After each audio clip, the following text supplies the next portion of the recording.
Batya Ungar-Sargon, deputy opinion editor of Newsweek, with us now. Are Democrats now just the party of the elitist rich? It's so funny because people keep saying, why are Democrats failing to talk to their voters? And the truth is, Democrats are succeeding at talking to their voters. They're telling you who their voters are, and it's the people who don't feel inflation.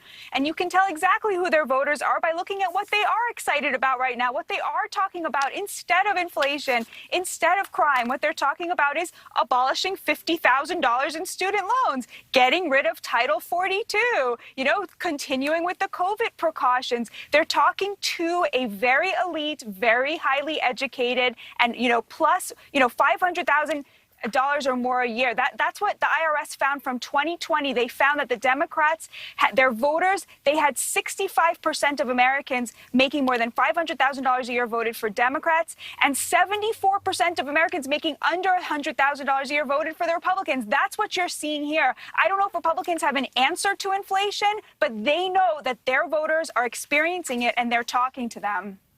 Yeah, they are. You think about it, 60% of Americans find themselves wide awake at night because personal finances. People who hear someone talking about these issues believe they want to change them. I thought this was fascinating from the New York Times because it seems as though there's a divide right now in Democratic politics.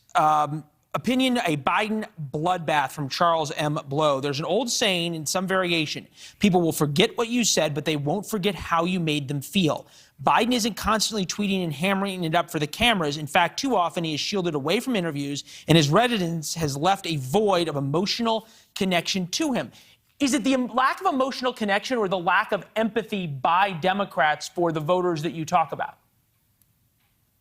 They just don't know anybody socially, personally, who's experiencing this. They don't have to face them. It's so clear that these people do not feel that they are facing down people who have to choose whether they can buy their kids, a freshly squeezed juice box or whether they can take them to church because they don't have gas to put in the car.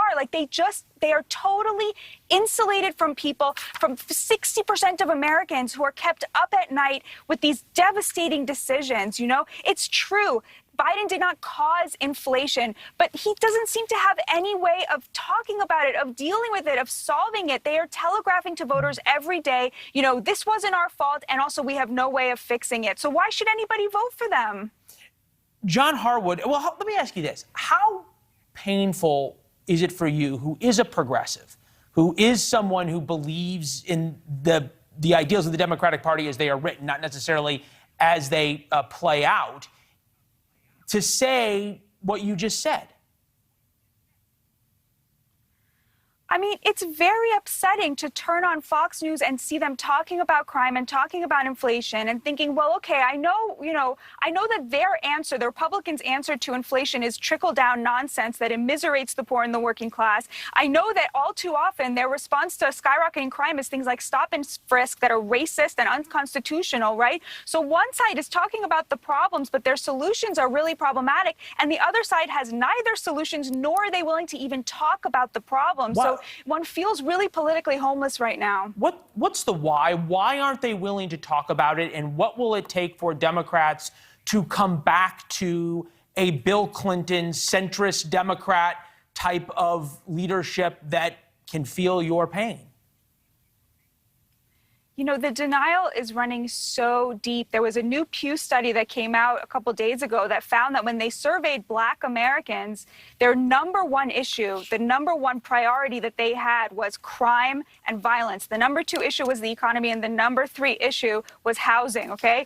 Racism, only 3% of Black Americans said that racism was their top concern, which ranked less than 4% of Black Americans who said they have no big issues. So fewer Black Americans said racism was their biggest issue than Black Americans who said they have no issues. This is totally erased in the progressive discourse. If you open the New York Times, if you watch MSNBC, all you're going to see is when it comes to the Black community and the Black agenda and the very real needs of the Black community, all you'll see them talk about is racism. There's just a total they're invisible. The real needs of working class Americans of all races are invisible to the left right now because it is peopled by people who are totally overeducated. Democrats won 84% of the counties in America that have the most people who are college educated in 2020. It's just that's who they're talking to. And so they actually are succeeding. They're succeeding at telegraphing who their base is, and it's those overeducated elites. No, and you have to hand it to the squad who's willing to sort of say the quiet part out loud all the time, and they believe that this is about race and about climate change, which they make perfectly clear. Why do you think that the rest of the media, you say Fox News talks about inflation and crime, they have their own solutions to it, but you think about CNN, for example, John Harwood from there. Biden confronts a host of problems he can't do much to solve. There's not much President Biden can do about it. That sounds much more like Jen Psaki than it does any responsible journalist. I know. It's crazy. They're literally saying, look, this is our side, but, there's nothing they can do about it, so don't blame them for it.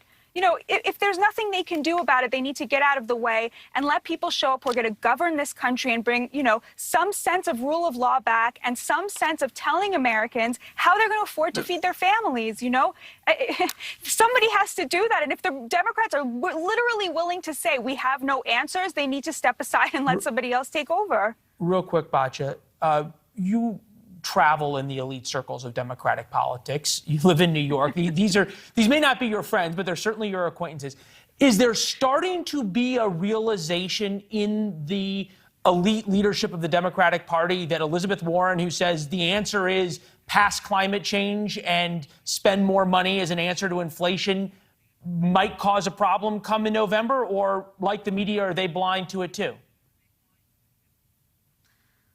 It's really distressing because what's going to wake them up for about 5 minutes is going to be getting shellacked in the midterms because they don't actually care about these people. They only care about maintaining power. So when they lose power radically, they're going to be like, whoa, maybe we got something wrong, But is that fixing the problem? The problem is that they literally don't know and don't care about working class America. They don't care about the middle class. Nobody's representing these people, right? So yes, I think there will be a little moment, 5 minutes, 10 minutes after the midterms where there's a bit of a wake-up call because they hate losing power, but that doesn't mean that their heart is in the right place or that they're going to come up with solutions that fit these communities. Now, you think about the Democratic reckoning that took place from 1980 to 1992. It took 12 years from Carter to then moving to the center with Bill Clinton. Hey, Batya, thank you very much. We appreciate it as always. It's good to see you. Thanks for having me, Leland. Thank you. Thanks for watching. Click the red subscribe button below so you can get more of NewsNation's fact-driven, unbiased coverage.